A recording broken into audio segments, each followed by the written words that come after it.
శ్రావణ మాసం అమ్మ లక్ష్మీదేవి పెద్ద పెద్దోళ్ళందరికీ డబ్బులు ఇచ్చావు. ఒబామా భార్యతో ఎప్పుడైనా కలిసి పూజలు చేశాడా? అమెరికా అధ్యక్షుని చేశావు. ట్రంప్ భార్య పిల్లలతో కలిసి ఏ పూజలు చేశాడు? అమెరికా అధ్యక్షుని చేశాడు. మన దేశానికి వస్తే నరేంద్ర మోదీ గారు ఎక్కడ పూజలు చేశాడు? భార్య పిల్లలతో పూజలు చేశాడు? ఏమైనా జరిగిందా? లక్ష్మీదేవి అమ్మ ఆయన ప్రధానమంత్రిని చేశావు. ఇక లెక్కన చెప్పుకుంటూ పోతే ఎంతోమంది మన దేశంలో మన రాష్ట్రంలో ఎంతో ఉన్నత స్థానాలకు చేర్చావు. ఎంతోమందిని లక్షాధికారులని కోటేశ్వరుని చేర్చావు. దేశ అధిపతులను చేశావు. అమ్మ మేము వాళ్ళకంటే మేము భార్య పిల్లలతో ప్రతిరోజు నీ పూజలు చేస్తున్నావమ్మా.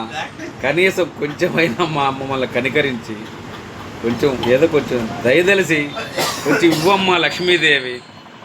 వరలక్ష్మి వ్రతం రేపు శుక్రవారానికన్నా నీ కొంచెం కనుకరించు తల్లి.